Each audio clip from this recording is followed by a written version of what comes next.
आदरणीय धर्म प्रेमी सज्जनों, सादर नमस्ते। मैं जेठालाल विश्वकर्मा आप सभी का हार्दिक अभिनंदन करता हूं। महाभारत उद्योग पर्व अध्याय 26।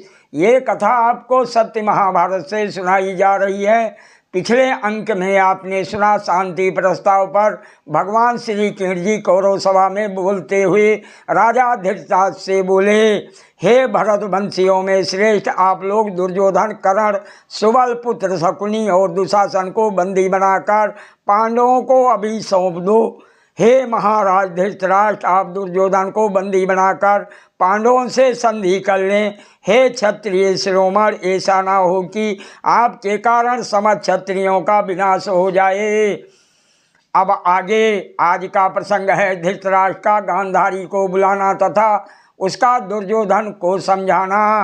महाभारत की कथा सुनाते हुए महर्षि वैशंपायन जी कहते हैं, हे राजन जन्मेजय जी, श्री कृष्ण जी का कथन सुनकर राजा धृतराष्ट्र ने संपूर्ण धर्मों के ज्ञाता प्रधानमंत्री विदुर से शीघ्रतापूर्वक कहा, हे तात जाओ परम विदुषी तथा दूरदर्शनी गांधारी देवी को यहाँ बुला लाओ। मैं उसी के साथ इस दुर्बुद्धि को समझा बुझाकर सुमार्ग पर लाने की चेष्टा करूँगा।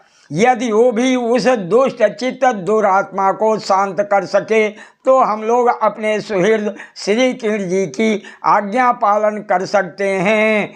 महाराज धृतराष्ट्र की आज्ञा सुनकर विदुर उनके आदेश से दूरदर्शनी गांधारी देवी को वहां बुला लाए। उनके आ जाने पर धृतराष्ट्र जी बोले, हे गांधारी, तुम्हारा ये दुरात्मा पुत्र गुरुजनों की आज्ञा का उल्लंघन कर रहा है। ये ईश्वर के लोभ में पड़कर राज्य और प्राण दोनों से हाथ धो बैठेगा।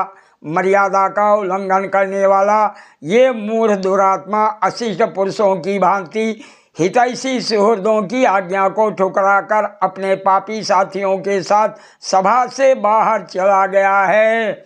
महर्षि वैशंपायन जी कहते हैं, हे राजन जन्मेजय जी, पति का ये वचन सुनकर यशस्विनी राजपुत्री गांधारी महान कल्याण का अनुसंधान करती हुई इस प्रकार बोली। महारानी गांधारी ने कहा, हे महाराज, राज्य की कामना से आतुर हुए अपने पुत्र को शीघ्र बुलवाइए। आपको अपना पुत्र बहुत प्रिय है, अतः वर्तमान परिस्थिति के लिए आप ही अत्यंत निंदनीय हैं।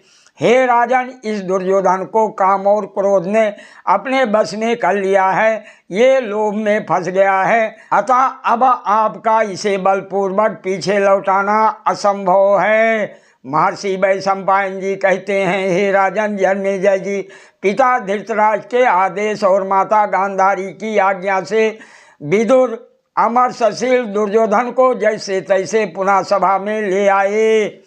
अपने कुमारगामी पुत्र को पुनः सभा में प्रविष्ट हुआ देख गांधारी उसकी निंदा करती हुई शांति स्थापना के लिए इस प्रकार बोली।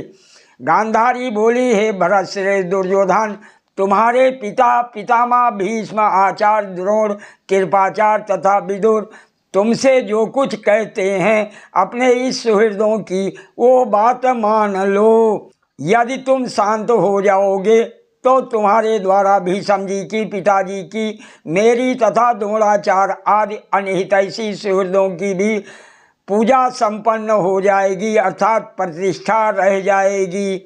हे भरत श्रेष्ठ, कोई भी अपनी इच्छा मात्र से राज्य की प्राप्ति, रक्षा अथवा उसका उपभोग नहीं कर सकता। जिसने अपनी इंद्रियों को बस में नहीं किया है वो चिरकाल तक राज्य का उपभोग नहीं कर सकता। जिसने अपने मन को जीत लिया है वही मेधावी पुरुष ही राज्य की रक्षा कर सकता है। काम और क्रोध मनुष्य को धन से दूर खींच कर ले जाते हैं। उन दोनों शत्रुओं को जीत लेने पर ही राजा इस पृथ्वी पर विजय पाता है। जो राजा काम, क्रोध, लोभ, दंभ और दर्प को अच्छी प्रकार जीतने की कला जानता है वही इस पृथ्वी का शासन कर सकता है। हे तात, शांतनु नंदन भीष्म तथा महारथी द्रोणाचार्य जैसा कह रहे हैं वो सर्वथा सत्य है। वस्तुतः श्री कृष्ण और अर्जुन अजेय हैं। तुम अनायास ही महिमा भरे अर्थात सुखद कर्म करने वाले महाबाहु श्री कृष्ण जी की शरण लो, क्योंकि श्री कृष्ण जी प्रसन्न होने पर दोनों ही पक्षों को सुखी बना सकते हैं। जो मनुष्य अपना भला चाहने वाले ज्ञानी एवं विद्वान सुहृदों के शासन में नहीं रहता, उनके उपदेश के अनुसार नहीं चलता, वो शत्रुओं का आनंद बढ़ाने वाला होता है। हेता युद्ध करने में कल्याण नहीं है, उससे धर्म और अर्थ की प्राप्ति नहीं हो सकती, फिर सुख तो मिल ही कैसे सकता है। युद्ध में सदा विजयी ही हो ये भी निश्चित नहीं है, अतः युद्ध में मन मत लगाओ। शत्रुओं का दमन करने वाले हे दुर्योधन, यदि तुम अपने मंत्रियों सहित राज सुख भोगना चाहते हो तो पांडवों को उनका यथोचित भाग अर्थात आधा राज्य प्रदान कर दो। हे भारत, भूमंडल का आधा राज्य मंत्रियों सहित तुम्हारे जीवन निर्वाह के लिए पर्याप्त है। सुहृदों की आज्ञा के अनुसार चलकर तुम सुयश प्राप्त करोगे। हे वत्स, पांडवों को जो 13 वर्ष के लिए निर्वासित कर दिया गया था, ये भी उनका महान अपकार हुआ है।